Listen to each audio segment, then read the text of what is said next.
கர்த்தருடைய மேலான நாமம் மகிமைப்படுவதாக. உங்கள் ஒவ்வொருவருக்கும் நான் ஓய்வு நாள் வாழ்த்துக்களை நான் கூறிக்கொள்கிறேன். ஒரு நிமிஷம் மாத்திரம் பக்கத்தில் இருக்கிறவங்க பார்த்து ஓய்வு நாள் வாழ்த்துக்கள் அப்படின்னு சொல்ல முடியுமா? ஹாப்பி சாபத்.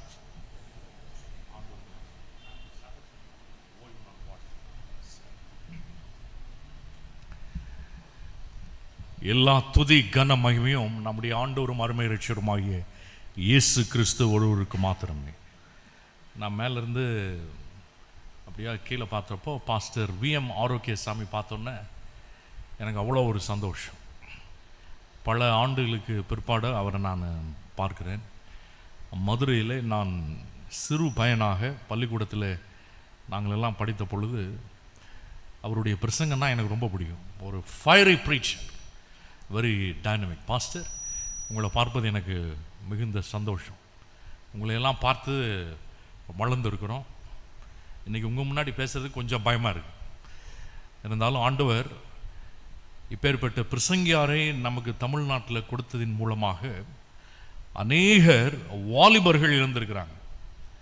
உங்களுடைய ஊழியத்தை உங்களுடைய பாஸ்டரமாக இருக்கிறாங்களா இங்கே உட்காந்து? மிகுந்த சந்தோஷம் உங்களை பார்ப்பது. அங்கங்கிருந்து பக்கத்தில் நிறையா விசுவாசிகள் வந்திருக்கிறீங்க.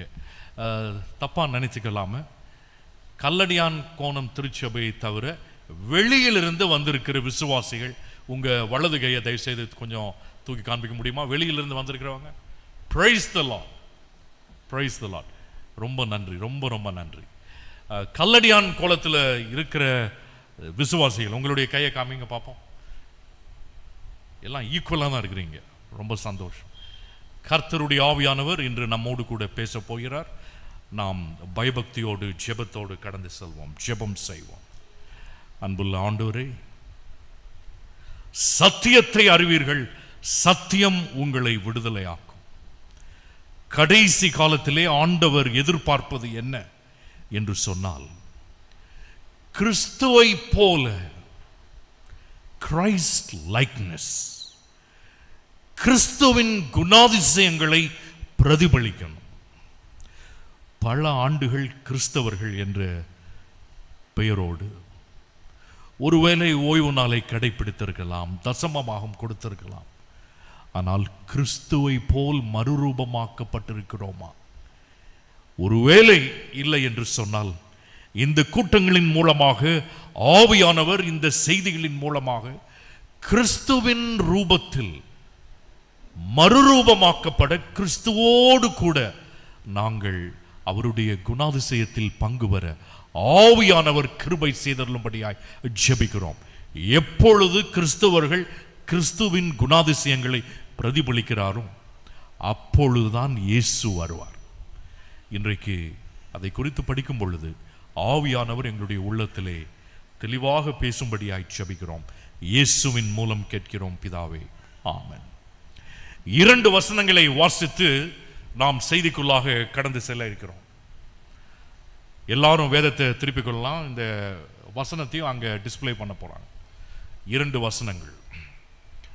வெளிப்படுத்தின விசேஷம் 7ஆம் அதிகாரம் வசனம் 3. இப்பொழுது நாம் அனைவரும் வேதத்தை திறந்து நம்ம வாசிக்க போறோம். நாம் நமது தேவனுடைய ஊழியக்காரரின், அந்த வார்த்தையை எல்லாரும் சத்தமா படிங்க. ஒரு வார்த்தை இருக்கு, இன்னொரு தடவை சத்தமா படிங்க. சரி, நான் முதல் வசனத்தை வாசிக்கிறேன். அந்த இடம் வர்றப்ப நம்ம எல்லாரும் சேர்ந்து படிக்கிறோம். நாம் நமது தேவனுடைய ஊழியக்காரரின் நெற்றிகளில் முத்திரை போட்டு தீருமளமும். சரி, தேவனுடைய ஊழியக்காரர்கள் ஒரு முத்திரையை பெறுவார்கள்.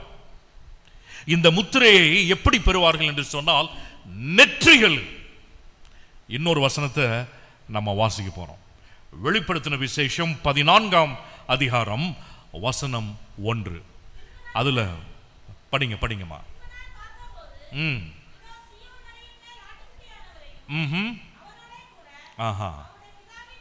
ஒரு நிமிஷம். சீயோன் மலையின் மேல் ஆட்டுக்குட்டியானவர். இப்போ ஒரு கேள்வி, ஆட்டுக்குட்டியானவர் என்று சொன்னால் யார்? சொல்லுங்க விசுவாசிகளே. சரி, அவரோடே கூட படிங்க, பிதாவின் நாமம் நெற்றிகளில் எழுதப்பட்டு. நல்லா திருப்பியும் வாசிக்கலாம். நம்ம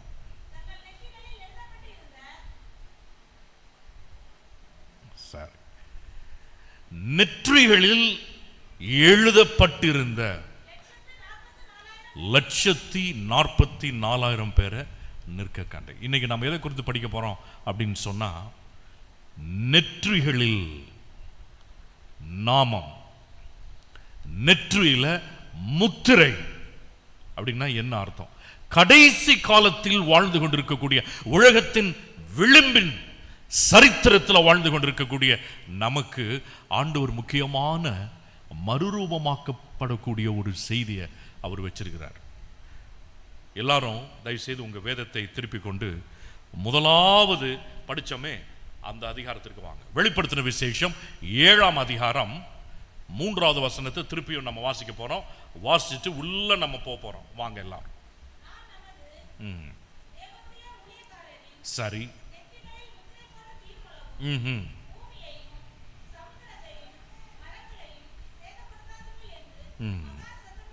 போதும்.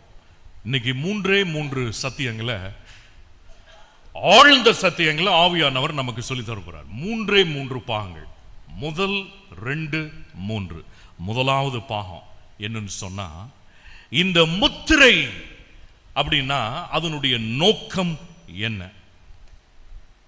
வேதத்தில் யார் யாரெல்லாம் இந்த முத்திரையை பெற்றிருக்கிறாங்க அப்படின்னு வாசிச்சோம் அப்படின்னு சொன்னா, இன்றைக்கு 4 முக்கியமான ஒரு மாதிரிகள், முன்மாதிரிகளை படிக்க போறோம். 4 எக்ஸாம்பிள்ஸ். தேவனுடைய முத்திரை அல்லது அடையாளத்தை பெற்றவர்கள். வாங்க, நம்ம நிறைய படிக்க வேண்டியது இருக்கு, அதனால கொஞ்சம் ஃபாஸ்டா நம்ம போறோம். 3 முக்கியமான அம்சங்கள்.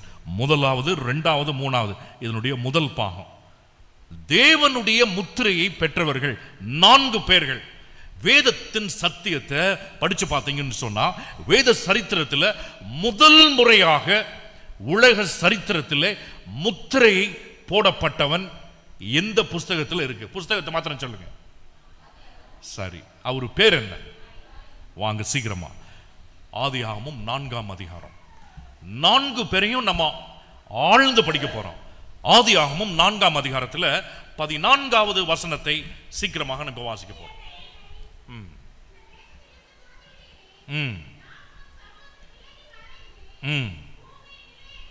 இப்ப போதும். இப்ப அடுத்த வசனத்துக்கு வாங்க. 15வது வசனம். எல்லாரும் தயவு செய்து கூர்ந்து கவனிங்க. அந்த கோர்வையை நம்ம விட்டு விடக்கூடாது. 15 வாசிங்க. ஆஹா.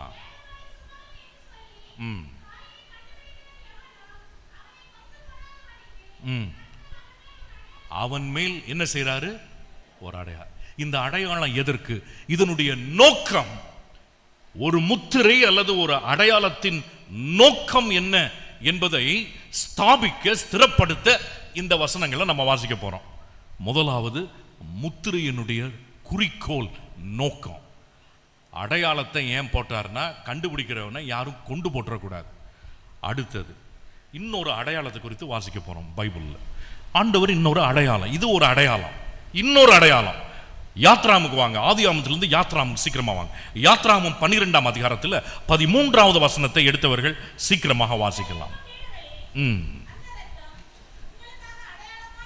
பாருங்க, அங்கேயும் அடையாளம், இங்கேயும் இன்னொரு அடையாளம். வாசிங்க வாசிங்க.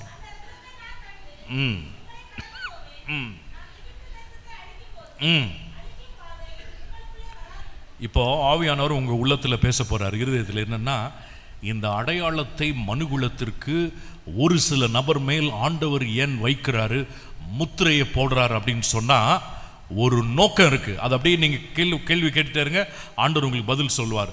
அங்க யாரும் அவனை கொன்று போடாத படிக்கு, இங்க அந்த அடையாளமாகிய இரத்தத்தை கண்டு கடந்து போவார். அழிக்கும் அந்த நேரத்தில் ஆண்டவர் அழிக்கிற அந்த வாதையை கொண்டு இவங்களை அழிக்க மாட்டார். சரி, 2 படிச்சிட்டோம். ஆதியாகமம் 4, 2வது யாத்ராகமம் 12ல் இன்னொன்று வாசிட்டோம். 3வது இன்னொரு முக்கியமான ஒரு ஆழமான சத்தியம். எசேக்கியேல் 9ஆம் அதிகாரத்திற்கு சீக்கிரமா வாங்க. அங்க 2 வசனங்களை வாசிக்க போறோம். எசேக்கியேல் 9ஆம் அதிகாரத்துல 6வது வசனத்தை வாசிப்போம். அங்க வந்தீங்க அப்படின்னு சொன்னா, அங்க இந்த முத்திரை யாருக்கு கொடுக்கப்படுகிறது, எந்த நோக்கத்தோடு கொடுக்கப்படுகிறது, இந்த முத்திரையை பெற்றவர்கள் என்ன காரியத்தை அவர்கள் அதன் மூலமா பயன்பெற்றாங்க. வாசிங்க. இல்லம்மா, இப்போ 6வது வசனம் 6 கரெக்டா வாசிங்க. சரி. ஒரு நிமிஷம். பைபிள் ரொம்ப ஆழமான சத்தியத்தை சொல்லி தருது. முதியோரையும் வாலிபரையும் கன்னிகைகளையும் குழந்தைகளையும் ஸ்திரீகளையும் சங்கரித்து கொண்டு போடுங்கள். இப்போ இங்க ஒரு நிமிஷம். அங்க ஒரு அடையாளத்தை போட்டார் ஆண்டவர், 2வது இன்னொரு அடையாளத்தை போட்டார், 3வது இங்க ஒரு அடையாளம். சரி, இவர்கள் அனைத்து பேரையும் கொன்று போடுங்கள்னு சொல்றாரு. இப்போ அடையாளம் போடப்பட்டிருக்கிற, இப்ப வாசிங்க, யார் யார் மேல எல்லாம் அடையாளம் இருக்குதோ ஒருவர்கிட்ட கூட என்ன செய்யக்கூடாது, கிட்டாதிருங்கள். படிங்க அடுத்தது. போதும். இப்ப நல்லா கேட்டுங்க என் அன்புக்குரிய தேவ ஜனமே. முதியோர், வாலிபர், கன்னிகை, குழந்தைகள், ஸ்திரீகள் எல்லாத்தையும் கொண்டு போட்டுருங்க. ஆனால் அடையாளம் போடப்பட்டிருக்கிற ஒருவர் மேலையும் ஒருவனையும் கிட்டாதிருங்க. அடையாளத்தை வாங்கிட்டீங்களா? இந்த அடையாளம் முத்திரை உங்க மேல இருக்கா? இன்னைக்கு முத்திரையை கொடுப்பதற்காக ஆவியானவர் இந்த கூட்டங்களை உங்களுக்கு ஏற்படுத்தி கொடுத்திருக்கிறார். ஒரு பிரசங்கியார் பேசுவதற்காக மனம் மாற்றம், இன்றைக்கு குணம் மாற்றம். இயேசுவை போல நான் ஒரு இடத்துல நிக்க போறேன், சீயோன் பர்வதத்தில் ஆட்டுக்குட்டியானவரோடு கூட. பிதாவின் நாமத்தை நெற்றிகளில் நான் தரிக்கப்பட போனவனாக இருக்கிறேன். இப்ப 4வது வசனத்துக்கு வாங்க, ரொம்ப தெளிவா இருக்கு, வாசிங்க. சரி. திருப்பி பாருங்க. 7ஆம் அதிகாரம் வெளிப்படுத்தின விசேஷம் 3வது வசனம், வெளிப்படுத்தின விசேஷம் 14ஆம் அதிகாரம் 1வது வசனத்தில் பார்த்தீங்கன்னா நெற்றிகளில் அப்படின்னு வாசிச்சோம். அதே நெற்றி இங்க வருது. வாசிங்க 4வது வசனம் திருப்பியும். நீ எருசலேம் நகரம் எங்கும் உருவ போய். சரி. இந்த மனுஷுடைய நெற்றியில அடையாளம், நெற்றிகளில் அடையாளம். ஒரு அடையாளத்தை படிச்சோம். காயின் மேல ஒரு அடையாளம், யாரும் கொண்டு போட்டுறக்கூடாது. 2வது ரத்தம் தெளிக்கப்பட்டு அங்க ஒரு அடையாளம். தேசத்தை அழிக்கும் பொழுது அந்த ரத்த அடையாளத்தை பார்த்தன்னா நான் ஒன்றும் செய்ய மாட்டேன். 3வது எல்லாரையும் சங்கரிச்சிரு, கொன்று போட்டுரு. ஆனா யாரு மேல அடையாளம்? எந்த அடையாளம்? நெற்றிகளில் பெருமூச்சு விட்டு அழுகிற அந்த மனுஷர், இங்க ஒரு அடையாளம். யாரு மேல இந்த அடையாளம் இருக்கோ அவங்க பக்கத்துல போகாதீங்க, அவங்க பாதுகாப்பா இருப்பாங்க. எத்தனை படிச்சிருக்கோம் இது வரைக்கும்? 3. இன்னும் எவ்வளவு இருக்கு? இன்னும் 1 இருக்கு. முத்திரை அடையாளம் எந்த இடத்துல? புதிய ஏற்பாட்டில் போடப்பட்டது. யாராவது சொல்லுங்க பார்ப்போம். ஒரு மனுஷன் அப்படிங்கிறத விட ஒரு இடத்தை முத்திரை பண்ணாங்க. நான் உங்களுக்கு ஒரு க்ளூ கொடுத்துட்டேன். புதிய ஏற்பாடு. கிறிஸ்து மரிச்சொன்னு வச்சுக்கோமே. சரியா சொல்லிட்டீங்க. சீக்கிரமா வாங்க, மத்தேயு 27க்கு வாங்க. மத்தேயு 27ல 66வது வசனத்தை வாசிச்சோம் அப்படின்னு சொன்னா, கல்லுக்கு சொல்லுங்க என்ன செய்யணுமா? முத்திரை போட்டு. ஆமா, 2 வார்த்தை இங்க இருக்கு. கல்லுக்கு முத்திரை போடுறதுன்னா என்ன அர்த்தம் அப்படின்னா, காவல் வைக்கப்படுவது மாத்திரம் இல்லாம கல்லறையை பத்திரப்படுத்தினார்கள். இப்போ இந்த 4 வசனங்கள் அருமையாக தெள்ளந்தெளிவாக கிஞ்சித்தேனும் சந்தேகமே இல்லாம ஒரு சத்தியத்தை நமக்கு தருது. எங்கெல்லாம் முத்திரை இருக்குதோ, எங்கெல்லாம் இந்த நாமத்துல முத்திரை நம்ம பெற்றிருக்கிறோமோ அங்க என்ன இருக்கும்? ஒரே ஒரு வார்த்தை மட்டும் சொல்லுங்க, அங்க பாதுகாப்பு இருக்கு. அப்போ நீங்க சங்கரிக்கப்படாமல், கொல்லப்படாமல் நீங்கள் பாதுகாப்பாக இருக்க வேண்டும் அப்படின்னு சொன்னா தேவனுடைய முத்திரையை நீங்கள் பெற்றெடுக்கணும். நிறைய பேருக்கு தேவனுடைய முத்திரை அப்படின்னா என்னன்னு தெரியறது இல்லை. இன்னைக்கு நிறைய பேர் மிருகத்தின் முத்திரையை மாத்திரம் தான் சொல்லிட்டு இருக்கிறாங்க. மிருகத்தின் முத்திரை படிக்கிறதுக்கு வேண்டி வெளிப்படுத்தின விசேஷம் ஆண்டவர் நமக்கு தரல. தேவனுடைய முத்திரை. ஒரு வசனத்தை வாசிச்சுட்டு நம்ம கொஞ்சம் இன்னும் ஆழமா போலாம். எபிரேயர் 9ஆம் அதிகாரத்திற்கு வாங்க. எபிரேயர் 9:27 வசனம். எபிரேயர் 9:27. ஒரே தரம் மரிப்பதும்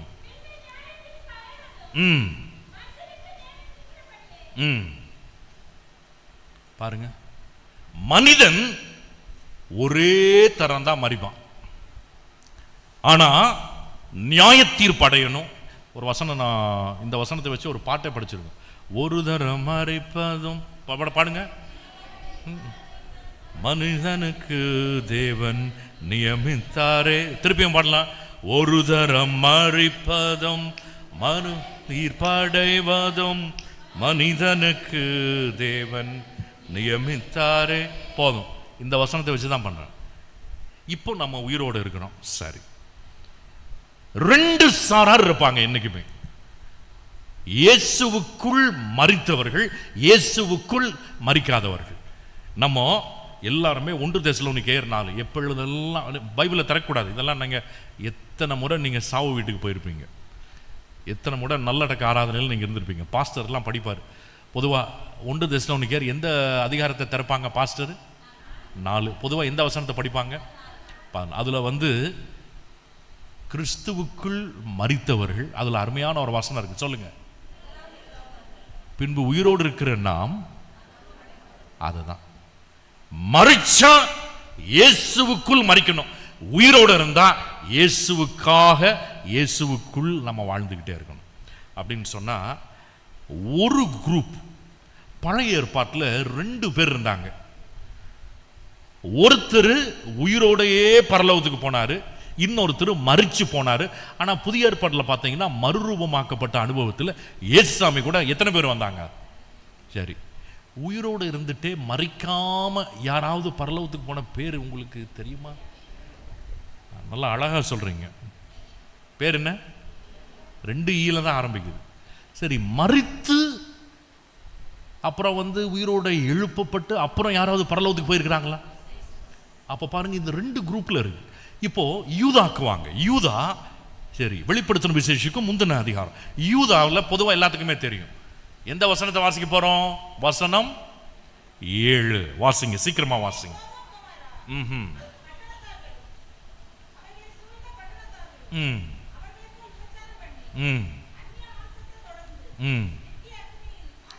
இப்போ இது ஒரு திருஷ்டாந்தம்னு வச்சுக்கோங்க. நமக்கு திருஷ்டாந்தம், they are written for our admonition, example. இப்போ 14வது வசனத்துக்கு வாங்க. 14. இல்ல 14. நல்லா கவனிங்க. ஆதாமுக்கு எத்தனாவது தலைமுறை? 7ஆம் தலைமுறையான. இப்ப ஏதாவது ஒரு பாட்டு ஞாபகம் வருதா? மறந்துட்டீங்க போல இருக்கு.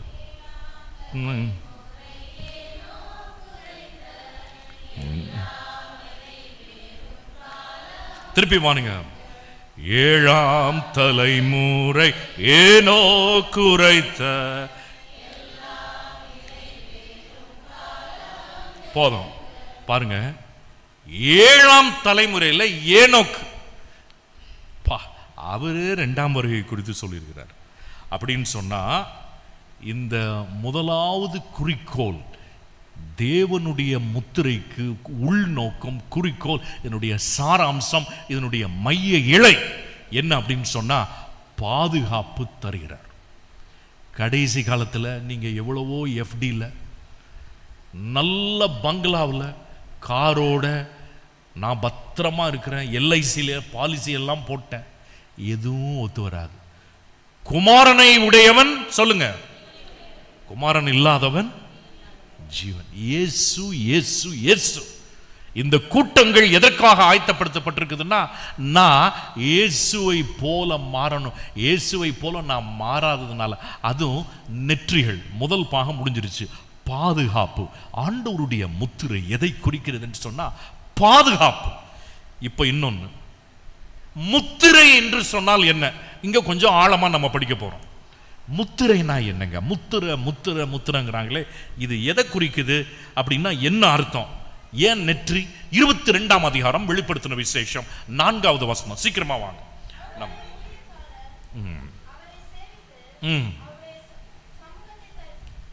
தரிசிப்பார்கள்.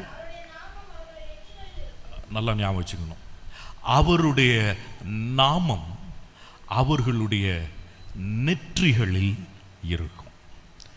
7வது வசனத்துல, 7வது அதிகாரத்துல 3வது வசனம், 14வது அதிகாரத்துல முதல் வசனம் படிச்சிட்டோம்.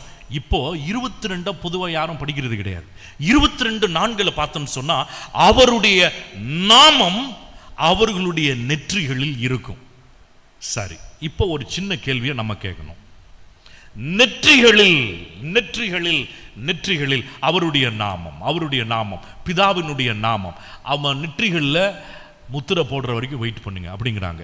நெற்றி ஏன் எந்த ஒரு பாகத்தையும் சொல்லாம நெற்றின்னு சொல்றாங்க அப்படின்னா, எல்லாருக்கும் நெற்றி கடைசி காலத்தில் அந்த டாட்டூ எல்லாம் போடுறாங்களே, அதெல்லாம் போட்டுக்கிட்டு வருவாங்களா? கிடையாது. நெற்றியில் என்ன நடக்குது சொல்லுங்க பாப்போம். நெற்றி ஏன் நெற்றி? இதுதான் நெற்றி, அப்படிதானுங்க? நெற்றியில என்ன நடக்குது சொல்லுங்க பாப்போம். நம்ம வாழ்க்கையில் இங்க நெற்றி எதை குறிக்குது அதை சொல்லுங்க. நெற்றியில என்னென்னலாம் பண்றீங்க? நீங்க பொட்டு வைக்கிறீங்களா? இல்லைங்க. பொதுவாக நெற்றியில் என்ன? யோசனை, சிந்தனை. பிதாவினுடைய நாமம் நம்முடைய நெற்றி. இதுதான் சீட் ஆஃப் இன்டெலிஜென்ஸ். நம்ம யோசிக்கிறது, இந்த சிந்தை எப்படி இருக்குது? your thoughts become actions. நீங்க என்ன நினைக்கிறீங்களோ அதுதான் நீங்களா மாறுவீங்க. அப்படின்னா நெற்றிகளில், ஊழியக்காரர்களின் நெற்றிகள். இப்போ பிதாவினுடைய நாமம், பிதாவினுடைய நாமத்தை குறித்து இப்ப நம்ம படிக்க போறோம். பிதாவின் நாமம் அப்படின்னா என்ன அர்த்தம்? சரி, நாமம், நாமம்னா என்னது? நம்ம ஊர்ல சொல்ல போனா பேர். யாக்கோபு அப்படிங்கிறவர் ஆண்டவர் என்னவா மாத்தினார்? சரி. ஆபிராம் அப்படிங்கிறவரை சாரா, சாரால். ஏன் மாத்துறாரு அப்படின்னு சொன்னா, குணம், குணத்தை மாற்றுகிறவர். அப்போ பிதாவினுடைய நாமம் அப்படின்னு சொன்னா பிதாவினுடைய குணம். அப்போ பிதாவினுடைய நாமத்தை இவர்கள் தரித்திருக்கிறார்கள். தங்களுடைய வாழ்க்கையில இயேசுவை போல, பிதாவை போல இவங்க மறுரூபமாக்கப்படுறாங்க. அப்படின்னா இவங்க பிரெயின், இவங்க யோசனை, இவங்க சிந்தனையில பிதாவினுடைய நாமம் வருது. இப்போ நம்ம பிதாவினுடைய நாமத்தை வாசிக்க போறோம். வாங்க எல்லாரும் யாத்ராகமம் 34ஆம் அதிகாரத்திற்கு வாங்க. பிதாவினுடைய நாமம், அவருடைய குணாதிசயங்கள் நம் வாழ்க்கையில, நம் சிந்தையில், யோசனையில், நம்முடைய வாழ்க்கையில் பிரதிபலிப்பதற்கு இங்க எழுதப்படணும். இங்க எழுதப்பட்டாதான் நான் கிறிஸ்துவனா இருக்க முடியும். இப்ப பிதாவின் குணம் என்ன? வாங்க 34ஆம் அதிகாரம் யாத்ராகமம். எல்லாரும் சொல்லுங்க வசனம், எல்லாத்துக்கும் நல்லா தெரியும். எந்த வசனம்? 2 வசனத்துல ஆண்டவருடைய குணாதிசயங்கள், அவருடைய பெயரு, அவருடைய நாமம் இருக்கு. சொல்லுங்க எந்த வசனம்? 2 வசனம் இருக்கு. சரி, 5 வாசிங்க ஃபர்ஸ்ட். நான் ஏன் இந்த வாசிக்கிறேன்னு சொன்னா, கர்த்தருடைய எதை கூறினாரு? ஒரு நிமிஷம், யாரு பேரும் யார்கிட்டையும் நீங்க சொல்லக்கூடாது கடைசி நேரத்தில். ஐயோ நான் யார் தெரியுங்களா? தேவையில்லை. உங்க பேர் எனக்கு வேண்டாம், என் பேர் உங்களுக்கு வேண்டாம். கர்த்தருடைய நாமத்தை மாத்திரம் நம்ம சொல்றோம். ஆண்டவருடைய நாமத்தை இன்னைக்கு நான் இன்ட்ரோடியூஸ் பண்ண போறேன். நான் ரொம்ப பெருமை, நான் ஆண்டவருக்கு வாட்ச்மேனா வேலை செய்யறேன். நான் ஆண்டவருடைய வாட்ச்மேன். வாங்க 6வது வசனத்துக்கு வாங்க. அருமையான நாமம் வாசிங்க. ஆஹா ஆஹா ஒரு நிமிஷம், இவரு பேர் என்னன்னா கர்த்தரு. அடுத்தது இவரு பேர் என்னன்னா யாருங்க? இரக்கம். அடுத்தது இவரு பேரு கிருபைங்க. அடுத்தது நீடிய சாந்தங்க. இவரு பேரு. அடுத்தது மகா தயை. அடுத்தது இந்த கூட்டம் 3 நாள் கூட்டம் முடிஞ்சதுக்கு அப்புறம் நான் உண்மையை சொல்றேன், மேல இருந்து சொல்றேன், 40 வருஷமா உங்க திருமணத்தில் ஒருவேளை கோவப்படுற கணவனோ மனைவியா இருந்தாங்கன்னு சொன்னா இந்த மீட்டிங் முடிச்ச உடனே ஆண்டவருடைய நாமத்தை அவங்க தரிச்சிட்டு இனிமேல் இரக்கமாய் இருப்பார்கள். நீங்க வேணா பாருங்க. இந்த மீட்டிங் எதுக்கு? நான் இயேசுவை போல மாறணும். அந்த குணாதிசயங்கள் என் வாழ்க்கையில பிரதிபலிக்கப்படணும். ஏன்?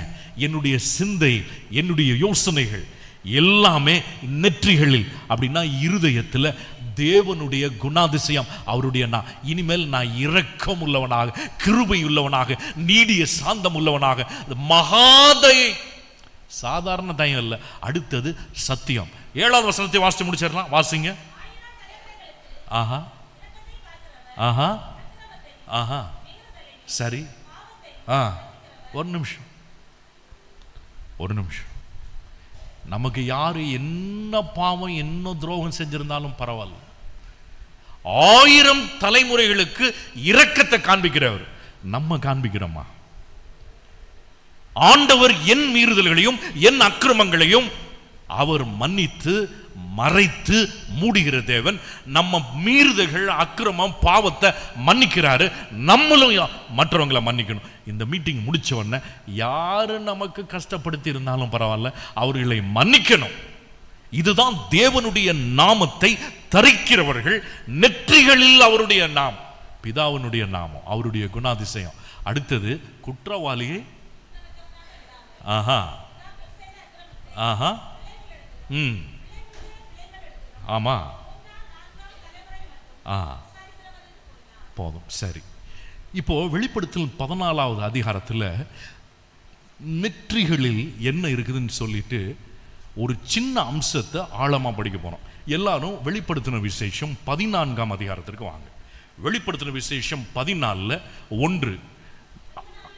இருங்க, எல்லாரும் எடுத்துக்கிட்டோம். பைபிள் எல்லாரும் வாசிங்க. நல்ல ஒரு சிறப்பான ஒரு ஆழமான ஒரு அம்சம் இது. வாசிங்க. போதும். எல்லாரும் இந்த மட்டும் சொல்லுங்க. இந்த மலையின் மேல், எல்லாரும் நல்லா சொல்லுங்க, சீயோன் மலையின் மேல் ஆட்டுக்குட்டியானவரையும் அவரோடு கூட அவருடைய பிதாவின் நாமம் தங்கள் நெற்றியில் எழுதப்பட்டிருந்த 144,000 பேரையும் நிற்க கண்டேன். இப்ப என்னன்னா, பிதாவினுடைய நாமம் இவர்களுடைய நெற்றிகளில் எழுதப்பட்டு இருக்கிறது. அவருடைய குணாதிசயத்தை அவங்க அப்படியே பிரதிபலிக்கிறாங்க. ஆனா இவங்க எங்க இருந்தாங்களா சொல்லுங்க? எங்க நின்றுட்டு இருந்தாங்க? சியோன் மலை. இங்கிருந்து ஒரு வசனத்துக்கு போறோம். ஆண்டவர் என்ன சத்தியத்தை வச்சிருக்கிறார் பாருங்க. ஒபதியாவுக்கு வாங்க. ஒபதியா எங்க இருக்குன்னு தெரியுமா? சரி, ஆமோஸுக்கு அடுத்தது. சீக்கிரமா. அதுல எத்தனை அதிகாரம் இருக்குது? 2 கிடையாது, ஒரே அதிகாரம். நீங்க ஒபதியாவை தேடினீங்கன்னா அதுக்கே 15 நிமிஷம் ஆயிரும். அதனால ஆமோஸுக்கு போயிருங்க. ஆமோஸுக்கு போயிட்டு அங்கிருந்து டக்குன்னு அடுத்தது. இப்போ நான் பக்கத்து வீட்டு அட்ரஸ் கொடுத்துருக்கேன், அங்கே போயிட்டீங்கன்னா நீங்கள் உங்கள் வீட்டுக்கு போயிடலாம். இது லொக்கேஷன். அப்போ பைபிள் லொக்கேஷன் ஆமோஸ் கடைசியாக வாங்க. எடுத்துட்டீங்களா எல்லாரும்? எத்தனை அதிகாரம் இருக்கு ஒபதியால? சரி, 21வது வசனத்தை இப்போ வாசிக்க போகிறோம். ஒரு நிமிஷம் ஒரே நிமிஷம் எல்லாரும் எடுத்துக்கிட்டோம். பைபிள் எல்லாரும் எடுத்துக்கங்க.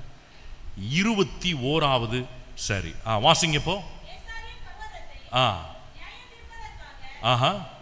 ஒரு நிமிஷம். இங்க ஒரு வினோதமான ஒரு பதம் இங்க பயன்படுத்தப்பட்டிருக்கிறது. என்னது? ரட்சகர்கள். இது ஒருமையா பன்மையா? எத்தனை ரட்சகர் இருக்கிறாங்க? நம்ம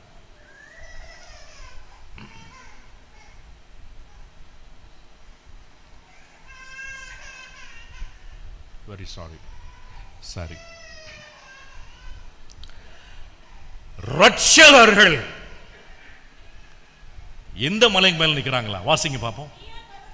சீயோன் பர்வதத்தில் வந்தேறுவார்கள்.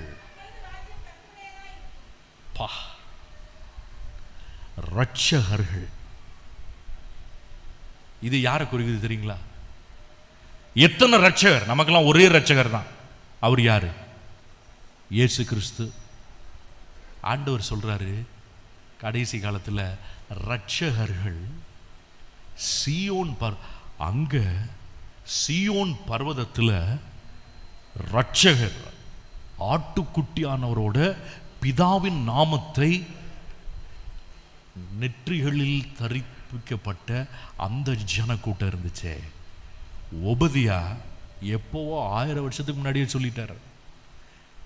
கடைசி காலத்தில் எப்படி ரட்சகராகிய இயேசு இருக்கிறாரோ அவரை மாதிரியே இயேசுவை போலவே. ஆங்கில பைபிளில் பார்த்தீங்கன்னா ஸ்மால் எஸ், இது பிக் எஸ் கிடையாது. நேற்று நம்ம படித்தோம். நேற்று எந்த சங்கீதத்தில் ஆண்டவர் கர்த்தர் என் ஆண்டவர்னு சொன்னாங்க? சொல்லுங்க பாப்போம், எந்த சங்கீதம்?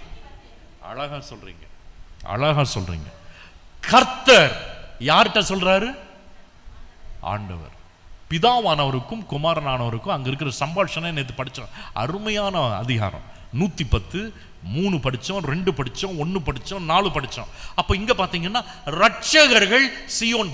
நீங்களும் நானும் இந்த மீட்டிங் முடிச்சோன்ன ரட்சகர்கள் ஸ்மால் எஸ் இயேசுவை போலவே இருப்போம். இயேசு இன்னும் ஏன் வரலன்னா, பூகங்கம் எல்லாம் வந்துட்டு போயிருச்சுங்க. மேல இருந்து இதெல்லாம் விழுந்துருச்சு. சூரியன், சந்திரன் இதெல்லாம் நிறைவேறிடுச்சு. ஆனா மனுஷனுடைய வாழ்க்கை, இருதயம், குணாதிசயம் இன்னும் மாறல. 50 வருஷத்துக்கு முன்னாடி இருந்த கோபம் இன்னும் இருக்குதா?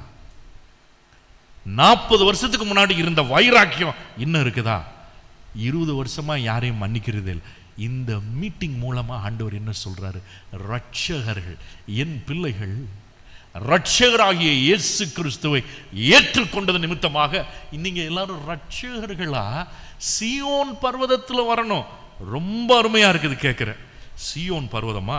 சரி, இப்ப இன்னொரு வசனத்தை வாசிக்கலாம். நம்ம எபேசியர் 4க்கு வாங்க. எபேசியர் 4ஆம் அதிகாரத்தில் 2 வசனத்தை நம்ம சடுதியாக வாசிக்க கேட்போம்.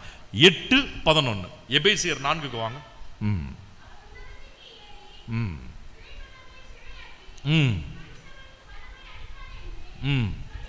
11 வாசிச்சிருங்கம்மா.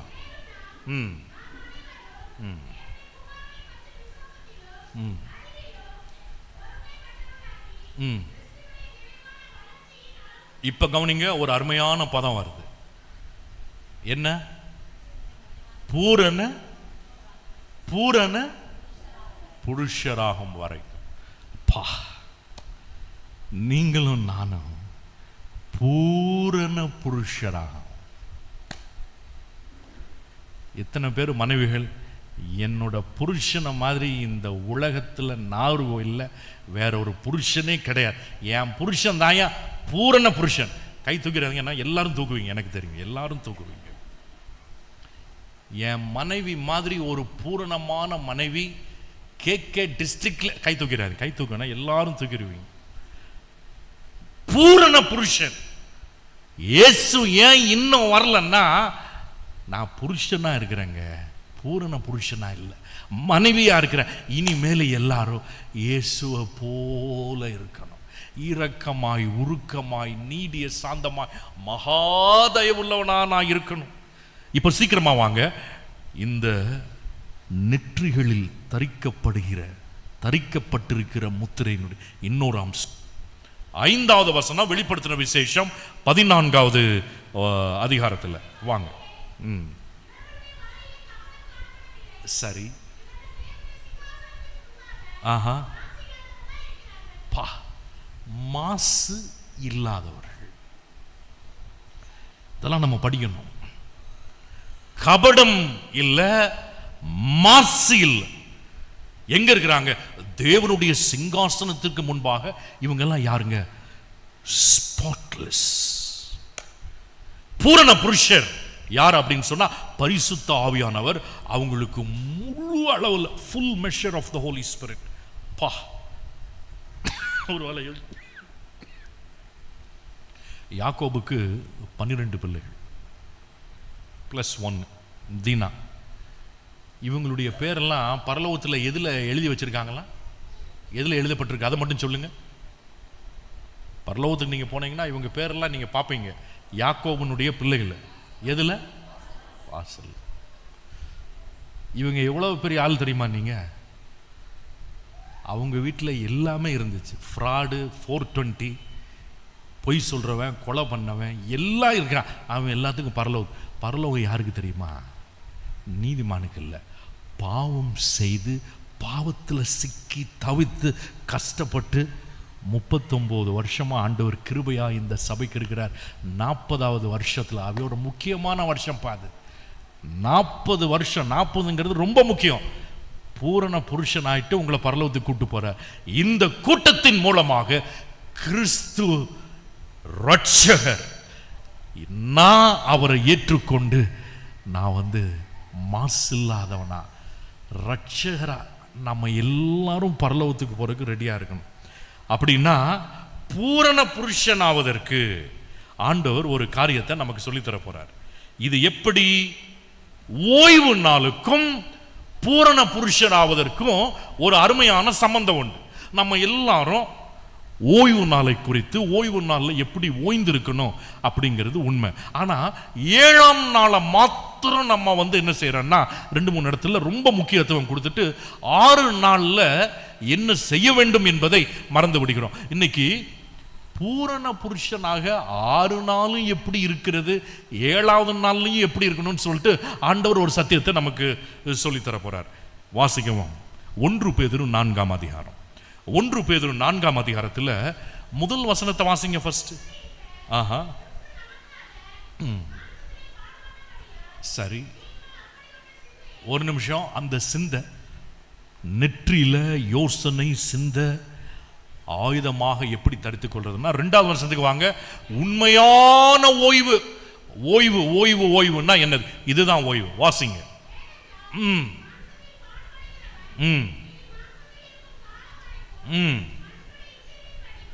பிழைக்காமல், அந்த கடைசி 2 வார்த்தை ரொம்ப முக்கியம். பாவங்களை விட்டு, சொல்லுங்க எல்லாரும் அந்த வசனத்தை வாசிங்க. அந்த கடைசி லைனை மட்டும் வாசிங்க. நான் வாசிக்கிறேன். தேவனுடைய சித்தத்தின்படியே பிழைக்கத்தக்கதாக பாவங்களை விட்டு. இதுதான் என் உண்மையான சாபத். எது ஓய்வு? பாவங்களை விட்டு ஓய்ந்திருக்கணும். சனிக்கிழமை மாத்திரம் 9 மணிலிருந்து 12 மணி வரைக்கும் லெமன் ரைஸ் எல்லாம் நல்லா தான் இருக்குது, புளி சாப்பாடு நல்லா தான் இருக்குது. ரொம்ப முக்கியம், பாவங்களிலிருந்து ஓய்ந்திருக்கணும். எப்படி பாவத்திலிருந்து ஓய்ந்திருக்குது? பாவத்திலிருந்து வெளியே வரணும். ஓய்வு நாள் 3 முக்கியமான அடையாளம், 3 ஆழமான சத்தியம் தான் ஓய்வு நாள்.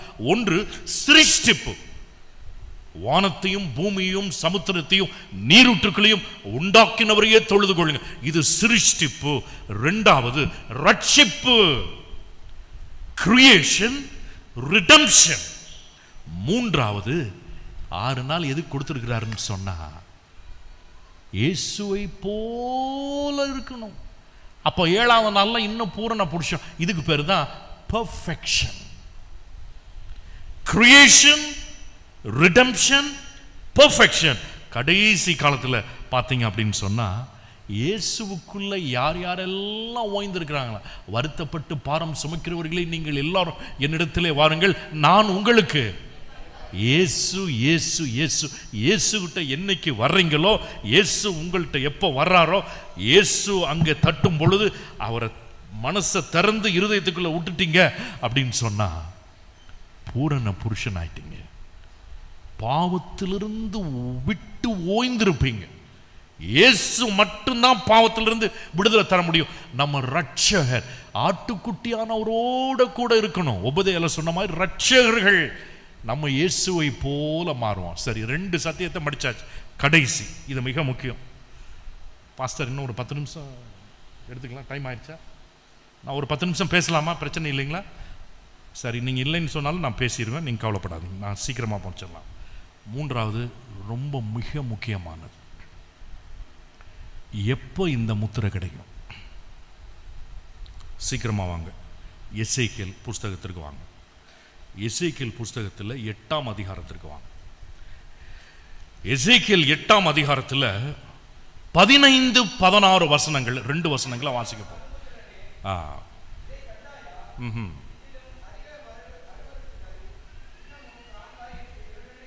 ஒரு அருவருப்பை ஆண்டவர் காண்பிக்கிறார். எசேக்கியேல் தீர்க்கதரிசியின் மூலமாக ஒரு தீர்க்கதரிசனத்தை ஆண்டவர் அங்க விட்டு 4 அருவருப்புகளை எசேக்கியேல் தீர்க்கதரிசியின் மூலமாக ஆண்டவர் காண்பிக்கிறார். அதுல ஒரு அருவருப்பு என்ன? 16வது வசனத்தை வாசிங்கன்னா நம்ம ஞாயிறு ஆசரிப்பை குறித்து நம்ம இதுல போடப்பட்டிருக்குது. வாசிங்க வா.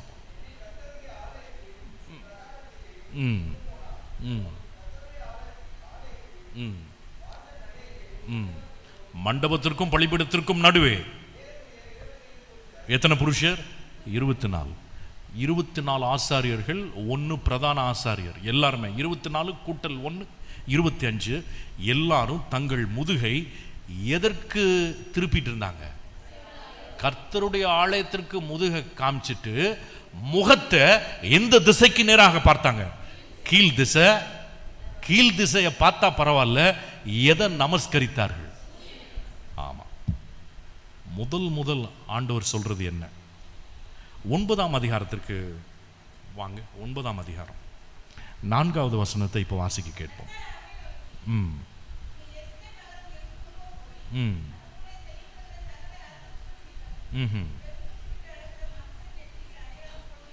மனுஷருடைய நெற்றி. முதலாவது ஞாயிறு ஆசரிப்பு.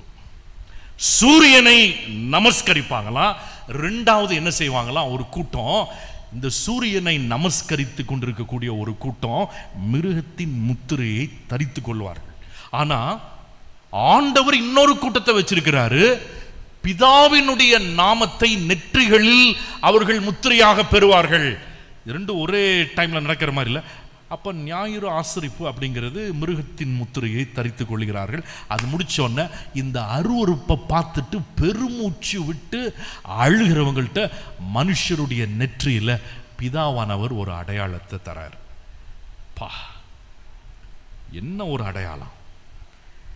இது முடிச்ச உடனே ஒரு காரியம் நடக்குது. அதை வாசிச்சு கொஞ்சம் ஒரு 6 நிமிஷத்துல நான் கரெக்டா முடிக்க போறேன்.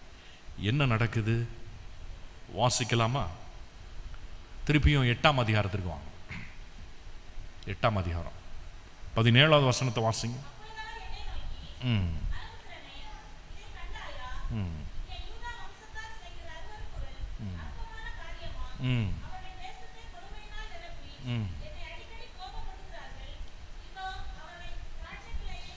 போதும்.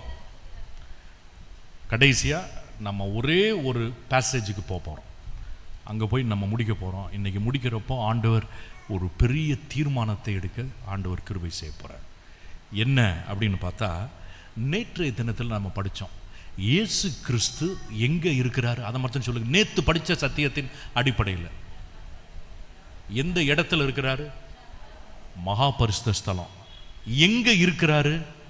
பிதாவினுடைய வலது பாரிசத்தில். என்ன செய்து கொண்டிருக்கிறாருன்னு நேற்று படித்தோம். ரோமர் 8:34 மிக முக்கியமான ஒரு வசனம். அந்த வசனத்தை வாசிச்சுட்டு நம்ம இன்னொரு வசனம். ரோமர் 8:34 ஐயா டிஸ்பிளே பண்ணுங்க.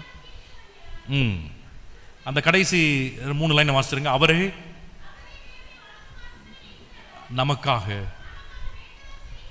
அவரே சரி வலது பாரிசத்தில் இருக்கிறாரு, உட்கார்ந்து இருக்கிறாருன்னு நேற்று ஒரு வசனத்தை படித்தோம். ஞாபகம் இருக்கா? எந்த அதிகாரம்? ஒரு அதிகாரத்தை படித்தோம். உட்கார்ந்து இருக்கிறார். மறந்துட்டீங்க போல இருக்கு. உட்கார்ந்து இருக்கிறது படிச்சு மறந்துட்டீங்க. சங்கீதம் 110க்கு வாங்க சீக்கிரம். நேற்று தானே படித்தோம். 24 மணி நேரம் கூட ஆகல. 110 எத்தனாவது வசனம் வாசிங்க.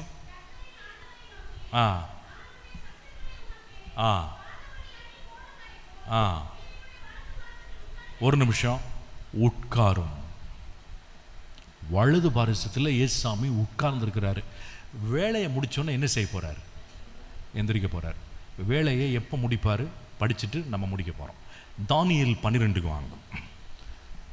தானியேல் 12ஆம் அதிகாரத்தில் முடிவு முடிவு முடிவு முடிவுன்னு வேதத்தை நல்லா படிச்சவங்க சொல்லுங்க, எத்தனை முறை முடிவு என்கிற வார்த்தை இருக்குது தானியேல் 12? சரி, இப்போ தானியேல் 12க்கு வாங்க. முதலாவது வசனத்தை வாசிங்க. நீங்கள் தான் எனக்கு சொல்லணும். இப்போ நம்ம அதை முடிச்சுட்டு கரெக்டாக முடிச்சிடலாம். 5 நிமிஷம் இருக்கு, 5 நிமிஷத்தில் முடிச்சிடலாம். வாங்க, தானியேல் 12 வாசிங்க ஒருத்தர்.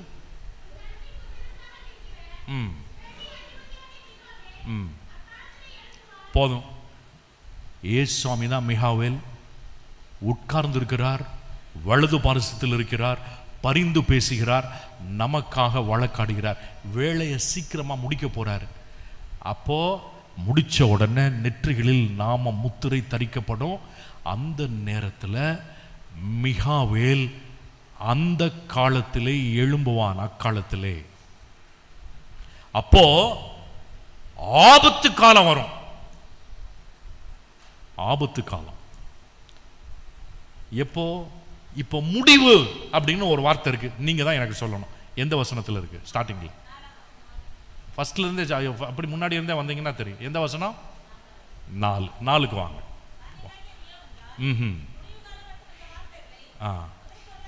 போதும். முடிவு காலம். மிகாவேல் எந்திரிக்க போறாருங்க. உட்கார்ந்து நமக்காக தேவனுடைய வலது பாரிசத்தில் இப்பொழுது நமக்காக பரிந்து பேசிக் கொண்டிருக்கிறாரே, அந்த வேலை முடிஞ்சிருச்சு அப்படின்னு சொன்னா அதுக்கப்புறம் அவ்வளவுதான். கிருபையின் காலம், தவணையின் காலம் முடிந்தாயிற்று அப்படிங்கிறது தான் அர்த்தம். மிக மிக முக்கியம் முடிவு காலம். இப்ப 4வது வசனத்தை வாசிட்டோம். அடுத்த வசனத்துல எங்க தெரியுமா முடிவுங்க இருக்கிறது? இல்ல 9க்கு போக வேண்டாம், அதுக்கு முன்னாடியே இருக்கு. 6வது வசனம் வாசிங்க. சரி, இந்த ஆச்சரியமானவர்களின் முடிவு வர எவ்வளவு காலம்? முடிவு சீக்கிரமா வருதுங்க. இந்த மீட்டிங் 3 நாள் ஆண்டவர் சும்மா தரல நமக்கு. முடிவு காலம் வருது.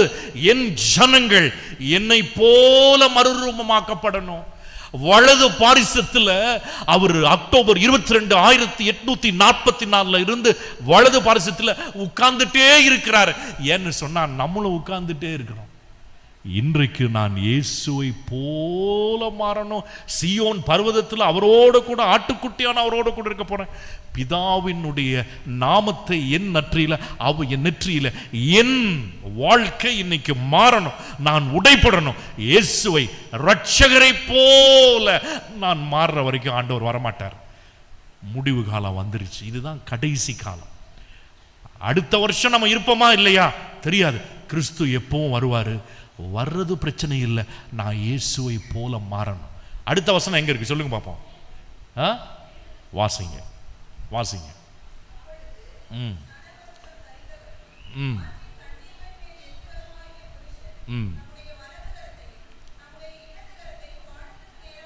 இப்ப நான் படிக்கிறேன். பரிசுத்த ஜனங்களின் வல்லமையை சிதறடித்தல் முடிவு பெறும்போது, முடிவு அங்க ஒரு முடிவு. அடுத்த வசனம் எங்க இருக்கு? வாசிங்க. 8வது வசனத்தை வாசிங்க.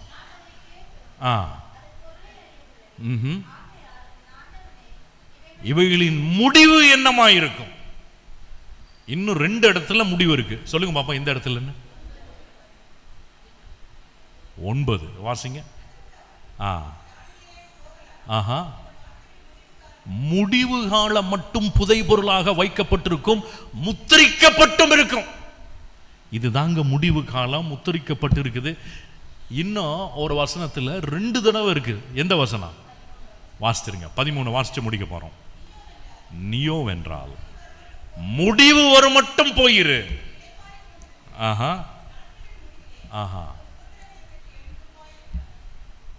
மொத்தம் தானியேல் புஸ்தகத்துல 18 இடத்துல முடிவுன்னு வருது. இது யாரு தான் படிச்சிருக்கோம்? நேரம் இல்லை எனக்கு. பொதுவாக 35-40 நிமிஷத்துக்கு மேலே எனக்கு பேச பிடிக்காது. ஒரு பீரியட் 40 நிமிஷம் தான். 18 இடங்களில் முடிவை குறித்து சொல்றார். இன்னைக்கு நம்ம எல்லாம் ஒரு தீர்மானத்தோட போகணும். ஆண்டவரே, எல்லாரும் தலைகளை தாழ்த்தலாமா? ஆண்டவர்கிட்ட இன்னைக்கு ஒரு பிரார்த்தனை பண்ணிட்டு தான் இன்னைக்கு நம்ம போகிறோம். இயேசுவே, நான் உம்மை போல மாறணும். எத்தனையோ முறை ஆண்டவரே,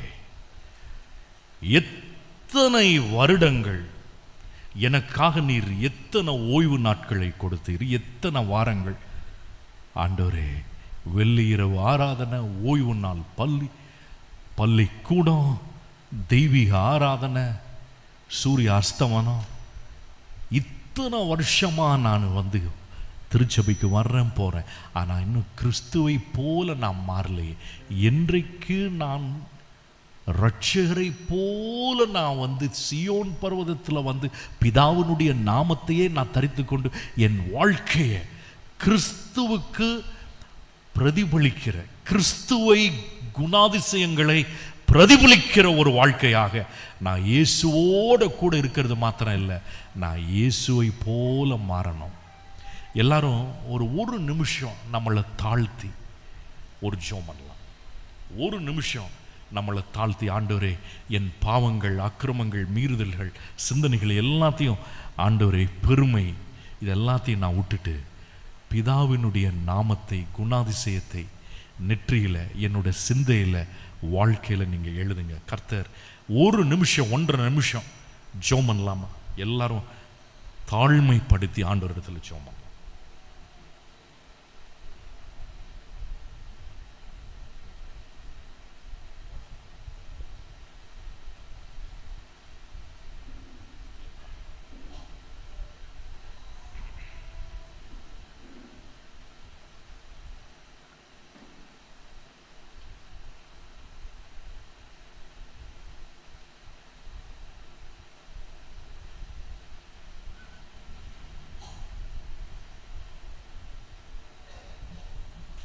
இரண்டாவது ஒரு ஜெபம் பண்ண போகிறோம். ஆண்டவரே, இன்றையிலிருந்து நான் இயேசுவை போல வாழ என் வாழ்க்கையை உம்முடைய சமூகத்தில் நான் அர்ப்பணிக்கிறேன். இயேசுவை போல நான் வாழணும். நான் யாரிடத்தில் பேசினாலும், யாரிடத்தில் பழகினாலும் கிறிஸ்து இயேசுவை நான் பிரதிபலிக்கணும். நெற்றிகளில் பிதாவின் நாமம், இனிமேல் நான் இயேசுவை மாத்திரம் பிரதிபலிக்கணும். அதை தவிர வேற ஒன்றும் நான் செய்ய மாட்டேன்.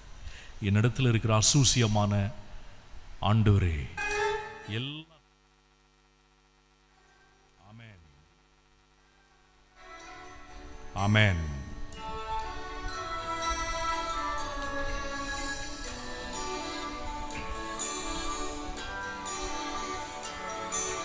நீரில்லாத நாளெல்லாம் நாளாகுமா? நீரில்லாத வாழ்வெல்லாம் வாழ்வாகுமா? நீரில்லாத நாளெல்லாம் நாளாகுமா? நீரில்லாத வாழ்வெல்லாம் வாழ்வாகுமா? உயிரின் ஊற்றே நீயாவாய், உலகின் ஒளியே நீயாவாய், உயிரின் ஊற்றே நீயாவாய், உலகின் ஒளியே நீயாவாய், உறவின் பிறப்பே நீயாவாய், உண்மையின் வழியே நீயாய், உறவின் பிறப்பே நீயாவாய், உண்மையின் வழியே நீயாவாய். நீரில்லாத நாளெல்லாம் நாளாகுமா? நீரில்லாத வாழ்வெல்லாம் வாழ்வாகுமா? நீரில்லாத நாளெல்லாம் நாளாகுமா? நீரில்லாத வாழ்வெல்லாம் வாழ்வாகுமா?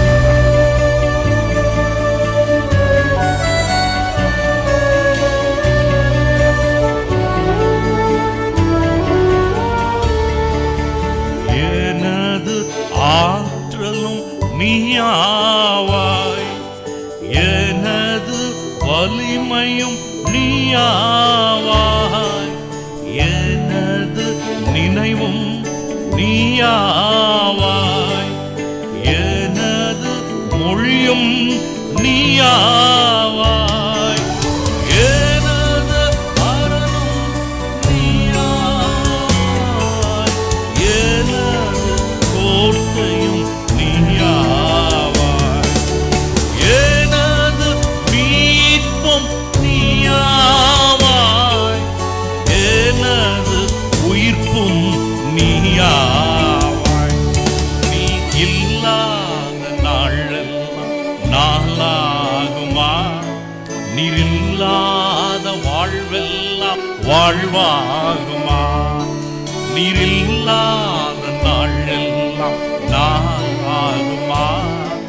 நீர் இல்லாத வாழ்வெல்லாம் வாழ்வாகுமா?